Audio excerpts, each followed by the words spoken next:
senang bertemu Anda di bulan ketiga di tahun 2012 ini.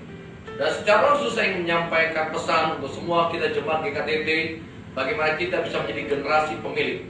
Hari ini kita sedang berbicara bagaimana kita tidak hanya mencari pekerjaan, tapi menciptakan pekerjaan. Dan saudara yang terkasih, betapa pentingnya kita dipanggil oleh Tuhan dan mengerti bahwa kita tidak hanya mencari pekerjaan, tapi menciptakan pekerjaan. Kenapa? Karena saya dan saudara bisa menjadi solusi bagi permasalahan yang ada di bangsa ini. Tahukah Anda, menurut data Biro Pusat Statistik, ada 8 juta orang menganggur di akhir tahun 2011. Ada 32 juta orang yang sangat miskin di Indonesia. Itu jauh lebih banyak dibanding penduduk Singapura yang cuma 5 juta dan penduduk Malaysia yang cuma 28 juta.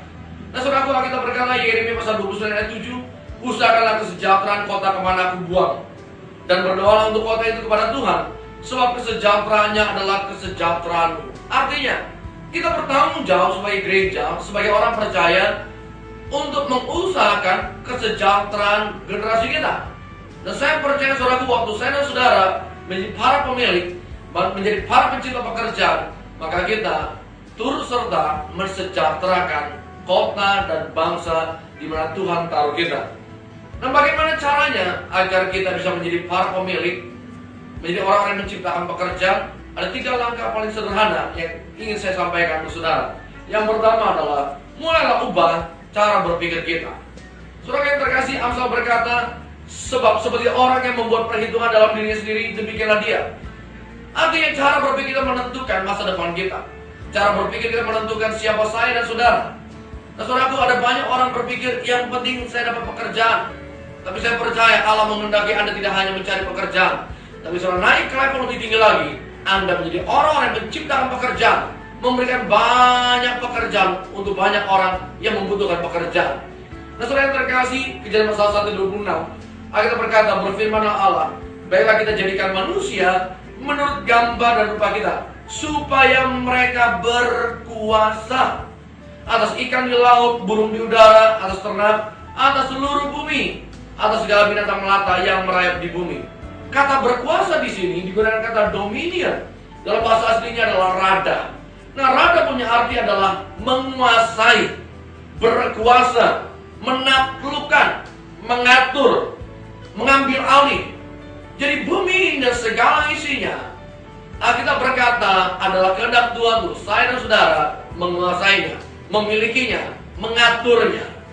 Nah, saudaraku, kalau kita mengerti hal ini, maka saya percaya cara berpikir kita akan sangat berbeda.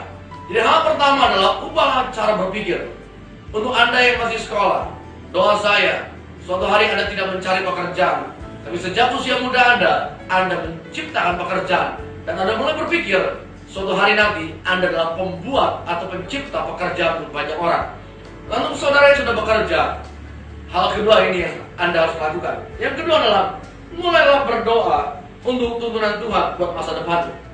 Jangan puas dengan posisimu, jangan puas dengan apa yang kau miliki hari ini. Karena saya percaya waktu kita mulai berdoa, maka Tuhan akan menyingkapkan tuntunannya bagi saya dan saudara. Dan tuntunan Tuhan untuk saudara dan saya adalah terus naik, bukan turun. Jadi orang yang luar biasa, bukan jadi orang yang biasa. Kita berkata Mazmur 95 ayat 7, sebab dialah Allah kita, kitalah umat gembalanya, dan kawanan domba tuntunan tangannya. Pada hari ini sekiranya kamu dengar suaranya. Berbanyak yang sudah percaya bahwa apa yang Anda dengar adalah tuntunan Tuhan, adalah suara Tuhan. Artinya, Tuhan adalah Tuhan yang menuntun kita. Kita tidak dibiarkan untuk sesat. Tuhan tidak akan membawa saudara menuju malapetaka, tapi sebaliknya, Dia merancang sesuatu yang luar biasa bagi hidup saudara. Yang ketiga, saudaraku, mulailah bertindak ketika Anda sudah punya keyakinan. Ketika Anda sudah memiliki keyakinan. Jangan berhenti hanya berdoa. Kita berkata, sebab seperti tubuh tanpa roh adalah mati. Yakobus pasal 2:26. Demikian juga iman tanpa perbuatan adalah mati. Kalau kita sudah berdoa dan Anda sudah yakin tuntunan Tuhan, pesan saya, doa saya adalah mulailah bertindak. Saudaraku, bertindak butuhkan keberanian. Dan keberanian sejati berasal daripada iman. Artinya, iman sejati bukan hanya sebatas wacana. Anda mungkin mendengar pesan hari ini dan berkata, oh itu teori baru, oh itu pewahyuan yang baru.